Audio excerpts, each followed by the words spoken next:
Bom, dando continuidade ao nosso curso de Mecânica Estatística, dado que na última aula, né, eu apresentei para vocês a distribuição de Boltzmann, que fala para a gente, né, basicamente, qual que é a probabilidade de você medir determinado microestado acessível ao seu sistema que está em contato, né, com um banho térmico.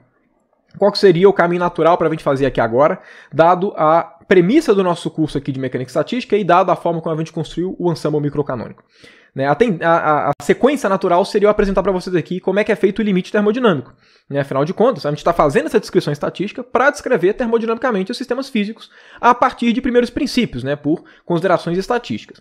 Né, mas antes de fazer isso, eu só queria comentar aqui rapidamente, né, um pouquinho sobre como é que a gente faz para obter valores médios a partir dessa distribuição e calcular um valor médio específico, que é o valor médio da energia, para que a gente possa discutir como é que são as flutuações de energia no ensemble canônico. Como eu mostrei para vocês no ensemble microcanônico, né, quando a gente pega um regime de sistemas muito grandes, sistemas macroscópicos, que são sistemas que a gente define termodinâmica, as grandezas, os valores médios, né, eles tendem para um valor específico, que é o valor de equilíbrio termodinâmico, né, que eu até simbolizei quando eu fui fazer que eu fiz com vocês aquele gráfico, né, do ômega, né, que estava relacionado com a probabilidade, em função da energia, né? No caso foi a análise que eu tinha feito com vocês, com o sólido de Einstein, que eu até mostrei, né, que ficava um pico muito pronunciado, esse cara daqui era exatamente o limite termodinâmico, em que a largura desse cara daqui estava relacionado com aquele 1 sobre raiz de n, né, que era a lei dos grandes números e tudo.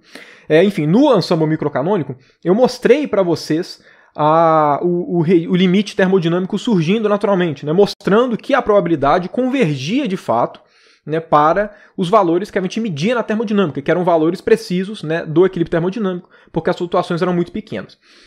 Obviamente, como a gente, né, construiu a distribuição de Boltzmann, a gente partiu do ensemble microcanônico para poder chegar na distribuição de Boltzmann, obviamente, tudo que a gente discutiu no ensemble microcanônico também vale para agora.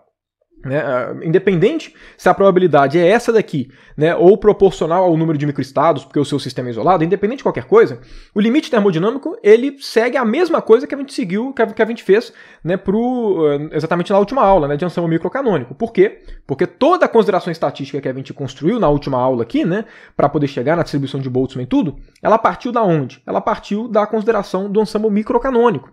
Então, né, enfim, dado que no ensemble microcanônico a gente viu a conexão com a termodinâmica, a mesma coisa vale para o ensemble canônico. Né? Porém, eu queria mostrar para vocês aqui pelo menos algum resultado de que, de fato, o ensemble canônico ele mostra naturalmente as grandezas indo para o seu valor médio, as flutuações indo para zero. Certo? Então eu queria fazer aqui uma construção que vai ser tanto útil para a gente na discussão do ensemble canônico mesmo, né, para poder obter, né, o valor da energia para os sistemas físicos, mas eu queria fazer essa descrição daqui antes do limite termodinâmico para mostrar exatamente as flutuações, pelo menos de uma grandeza, que é a energia indo para zero, para poder mostrar que aquela lei dos grandes números ela surge não só no contexto do microcanônico, mas também surge no contexto do ensemble canônico. E a mesma analogia pode ser feita para qualquer outro tipo de ensemble. Então, né, só para deixar claro, o que eu vou fazer aqui, eu não vou estar deduzindo com vocês, né, eu não vou estar demonstrando que no limite termodinâmico, né, para sistemas muito grandes, para sistemas macroscópicos, os valores médios eles tendem para um valor específico. Eu não vou estar mostrando isso de maneira geral. Okay? Eu vou só estar mostrando uma construção em termos da energia para mostrar que, de fato, o valor médio da energia ele tende ao valor da energia de fato, né? As flutuações tendem para zero, só para poder mostrar essas análises estatísticas saindo naturalmente. Afinal de contas, né, como esse curso de mecânica estatística está sendo feito para poder atingir o limite termodinâmico, é interessante, sempre que possível, mostrar alguma análise estatística mesmo, né? Mostrar, porque a termodinâmica ela não tem flutuações quando a gente pensa nela estritamente, né? As flutuações acontecem quando a gente analisa o sistema de um ponto de vista microscópico, vê exatamente, né, a estatística do problema e tudo. Então, enfim, essa aula daqui serve para essas duas coisas. Primeiro, para a gente saber, né, como é que faz para calcular valores médios e tudo, e eu vou particularizar, vou calcular especificamente para energia, só para deixar claro como é que é a ideia, e depois mostrar as flutuações da energia, só para poder mostrar realmente, né, a ideia do limite termodinâmico surgindo naturalmente, né, e as flutuações indo para zero convergindo para o que a gente espera para a termodinâmica. Okay? Então vamos lá, né? Dado que a gente tem a distribuição de Boltzmann, né, a distribuição de probabilidade, que fala que a probabilidade de um determinado microestado J, que possui energia J, ser medido, né, dado que esse cara daqui ele é igual a 1 sobre Z, né, função de partição, esse Z, exponencial de menos EJ, de beta, menos beta, é J, dado que a gente tem essa distribuição daqui, como é que a gente faz para calcular o valor médio de qualquer grandeza física? Okay? Qualquer grandeza física, seja energia, momento angular, momento linear, magnetização, qualquer coisa. Se você quer calcular alguma grandeza média, dado que você tem a probabilidade, né, de você atingir qualquer uma configuração do seu sistema, como é que a gente faz para poder calcular um valor médio de uma certa grandeza? Bom, para cada microestado, vamos lá, vamos supor que a gente tem um microestado, então vamos supor que a gente tem aqui um microestado J, ok? Na qual essa é a probabilidade dele ser atingido. Né? Dado que a gente tem um microestado J, cada microestado vai ter um certo valor dessa grandeza, ok? Então, para esse microestado J, eu vou falar que o valor da grandeza A, que eu estou querendo calcular o valor médio, ele vai ser um certo valor que eu vou chamar de AJ, ok? É a grandeza A para o microestado J, da mesma forma que a J é a energia do microestado J que a gente está calculando aqui a probabilidade. Então, por definição, como é que a gente faz para calcular o valor médio de A? O valor médio de A ele vai ser um somatório em J de AJ PJ, ok? Basta você calcular, basta você fazer uma soma, né, das probabilidades exatamente com o peso aqui daquela grandeza, né, da grandeza que você está querendo calcular o valor médio. Se vocês forem, né, calcular, se vocês forem abrir de fato esse PJ em termos dessa expressão de Boltzmann e escrever esse Z daqui em termos da função de partição, vocês vão ver que de fato isso corresponde ao valor médio. Por quê? Porque o que a gente vai estar calculando, olha só, é somatório de AJ exponencial de menos EJ vezes beta, né, de menos beta EJ, dividido por somatório, né, aqui lembrando em todos os J's, de exponencial de menos beta EJ. Se vocês forem ver essa expressão daqui, isso realmente é uma média, né, no caso uma média ponderada. Okay? Eu estou calculando aqui a média, né, levando em conta o termo de probabilidade, mas estou normalizando depois. Então isso realmente é uma média ponderada. Por isso que isso aqui é um valor médio. Okay? Por isso que a gente pode falar que esse cara daqui é um valor médio. Esse cara daqui vale para qualquer grandeza. Então qualquer grandeza no ponto de vista estatístico do ensemble canônico, que você quer saber qual é o valor médio, você calcula isso daqui na marra. Quando você calcula isso aqui na marra, você vai ter o valor da sua grandeza média. Eu vou calcular aqui um valor médio específico de uma grandeza específica, que é porque esse valor médio daqui, né, ele tem um apelo bem grande, porque a gente consegue obter uma equação de estado sem pensar, né, no limite termodinâmico, como eu vou mostrar para vocês, né, em termos de uma representação da termodinâmica e tudo, mas a gente consegue somente analisando aqui a distribuição de probabilidade antes de fazer a discussão do limite termodinâmico. É por isso que eu queria calcular aqui esse valor médio com vocês, para inclusive calcular as flutuações. Então, dado que isso aqui vale para qualquer grandeza, vamos calcular aqui, só para a gente ver mais ou menos a ideia, qual que é o valor médio da energia. Ok? Porque lembrando, se isso aqui vale para qualquer grandeza, né, de um sistema físico qualquer, não precisa ser termodinâmico, vamos calcular qual que é o valor médio da energia. Ok? Qual vai ser o valor médio da energia? Bom, pelo mesmo princípio, vai ser somatório em J de energia. Aqui eu vou colocar E só para distinguir. Esse U daqui eu vou estar pegando como sendo energia do sistema. Quando eu colocar E, ele sempre vai estar junto com o J, só para falar que é energia daquele microestado específico, ok? Aqui, né, vezes PJ. Então, mesma coisa, né, eu estou fazendo aqui uma média, né, uma média ponderada aqui dos valores, né, levando em conta o peso pelas probabilidades que vem dessa exponencial daqui. Ok?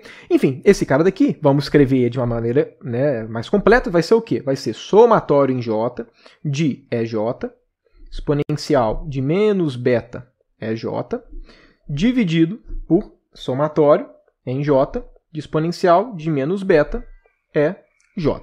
Por que eu quis calcular com vocês especificamente da energia? Não só porque a energia tem uma interpretação física muito importante, não só porque ela aparece na descrição termodinâmica, é uma grandeza muito relevante, mas é por conta da distribuição de probabilidade.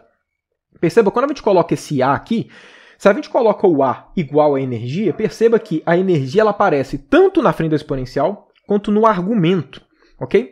Então significa que a gente consegue, a partir dessa expressão daqui, simplificá-la de uma maneira que, a partir dessa função de partição, a gente já consegue ter informação diretamente da energia.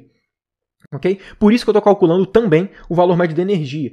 Se aqui tivesse, por exemplo, um mais beta vezes uma certa grandeza BJ, ok? Finge que B é uma grandeza física qualquer. Calcular o valor médio de B também seria, também seria relevante para a gente nesse contexto. Porque se a gente colocasse, em vez do E, colocasse B, a gente está colocando um cara que também tem no expoente. Ok? Então, né, vamos lá, levando em conta esse cara daqui, vamos calcular, né, uma forma mais agradável de se escrever a energia média, para a gente analisar estatisticamente o comportamento da energia de um sistema e ver exatamente como é que ela se comporta dado a escala desse sistema, se ele é um sistema grande ou se ele é um sistema pequeno. Como a gente tem esse EJ aqui, que está aqui no expoente da exponencial, eu posso, de alguma forma, escrever esse cara como sendo a derivada de uma exponencial. Porque se eu conseguir fazer isso, né, vai ficar a derivada da exponencial, e eu sei que somatório somente da exponencial é a função de partição. Então eu consigo escrever uma relação mais enxugada aqui para o valor médio da energia. Como é que a gente faz isso? Olha só, para esse cara daqui ser a derivada desse cara daqui, vocês concordam que eu teria que derivar essa expressão, essa exponencial, com relação a menos beta? Ou seja, eu posso escrever este cara daqui, né, vou até colocar aqui, ó, eu posso escrever esse cara aqui de cima como sendo derivada com relação a beta, com o sinal de menos na frente, de somatório de j, exponencial de menos beta, é j. Por quê? Porque olha só, aqui eu tenho derivada da soma, isso é a mesma coisa que a soma das derivadas, então eu posso passar esse cara aqui para dentro. Se eu derivo com relação a beta esse cara daqui, o que vai acontecer? Vai sair exponencial, porque derivada exponencial é a mesma, e vai sair um menos EJ. Com esse sinal de menos vai ficar somente EJ, que vai ser exatamente esse tema aqui de cima. Então, olha só, eu posso escrever esse cara dessa forma, dividido aqui, ok? Dividido por somatório em j, exponencial de menos beta é j. Agora, olha só, esse cara daqui é, obviamente, o que a gente chama de função de partição. Só escrevi ele, né, na sua forma explícita. E quem é que apareceu aqui em cima? Quem apareceu aqui em cima também é a função de partição. Então, perceba que o que a gente acabou de mostrar aqui é que, pela cara da distribuição de probabilidade, como a probabilidade ela depende exponencialmente da energia, o valor médio da energia pode ser escrito diretamente em termos da função de partição. Pode ser escrito como sendo 1 sobre z menos 1 sobre z, okay? Então isso aqui é menos 1 sobre z, derivada de z com relação a beta. Okay? Perceba que é isso aqui que está escrito. Okay? Agora só, o que é 1 sobre z derivada de z com relação a beta? Esse cara daqui pode ser escrito também como sendo menos derivada com relação a beta do ln de z. Okay? Por quê? Porque derivada de ln é o inverso, vai aparecer esse cara, derivado do que está dentro, né? Derivado aqui com relação a beta. Então, perceba que o que a gente acabou de mostrar aqui é que, dado o ensemble canônico, o valor médio da energia de um sistema físico qualquer, que a gente está descrevendo estatisticamente, pode ser calculado somente a partir da função de partição. Ou seja, calcula a função de partição, que é o que normaliza, né, de fato, a sua distribuição de probabilidade, que é basicamente ver qual que é a energia de todos os microestados do seu sistema, e vai calculando, certo? Olha só escrever aqui e deixar claro, né? O nosso z, ele é somatório em todos os microestados, exponencial de menos beta é j. Então o que você faz? Vê quais são todos os microestados do seu sistema. Vê qual que é a energia de cada um desses microestados. E faz esse somatório. Coloca exponencial de menos beta, energia do primeiro microestado, mais exponencial de menos beta, energia do segundo estado. Faz isso em todos. Só de você saber esse cara, que é o fator que normaliza a distribuição de probabilidade, você já consegue ter informação de cara do valor médio da sua energia. É esse daqui que é isso que essa conta que a gente fez acabou de mostrar. Né? O nosso valor médio da energia pode ser obtido como menos derivada com relação a beta do ln de z. E essa expressão daqui vai ser bem relevante para a gente. Okay? E, bom, aqui, claro, o que a gente está fazendo não leva em conta já uma termodinâmica. Okay? Lembrando, a única coisa que a gente usou aqui foi a distribuição de Boltzmann, que é a distribuição que vai falar para a gente qual que é a probabilidade de um microestado ser medido, dado que ele está em contato com o banho térmico. Então, a gente pode estar levando em conta, a gente pode estar analisando um sistema físico que está no regime termodinâmico ou não.